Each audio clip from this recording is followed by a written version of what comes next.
se trouve dans la Maison du Meunier, qui est un bâtiment très particulier. C'est le plus ancien de l'arrondissement. C'est un bâtiment qui remonte à 1727. Alors, ce bâtiment-là, en 1727, lorsqu'on le crée, c'est le moulin en farine du village. La Maison du Meunier fait partie d'un ensemble extraordinaire pour l'époque, car on va ériger une digue qui va relier Montréal à l'île de la Visitation de 1724 à 1726. Pour l'époque, harnacher le pouvoir d'une rivière avec la technologie de l'époque, c'est quelque chose qui n'y a pas eu de précédent au Québec. Alors, le meunier, Simon Sicard, qui érige la digue ici, et le moulin. Alors, c'est un personnage qui est bien intéressant à découvrir. On va retrouver plusieurs entrées d'eau sur la digue.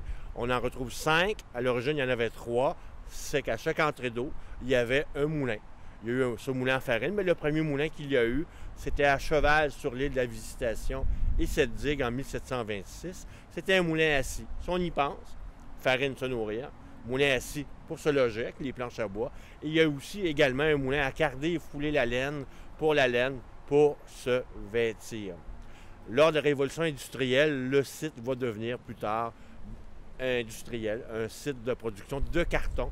C'est à partir de ce moment-là que les moulins deviennent des manufactures et ça devient le plus grand employeur de la région pendant plusieurs années.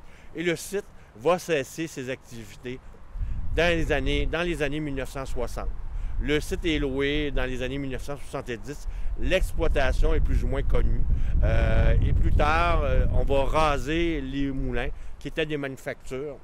Et on l'a mis en valeur d'une manière très particulière. C'est qu'on va garder des murs de plusieurs époques. Donc, le rappel technologique des matières présentes nous permet de retracer l'histoire du site des moulins. Et on va mettre certaines pièces en métal relativement modernes pour se rappeler la hauteur des édifices qui étaient présents. Il y a une pièce qui représente l'ancienne cheminée de la manufacture, qui a exactement la même hauteur que l'ancienne cheminée.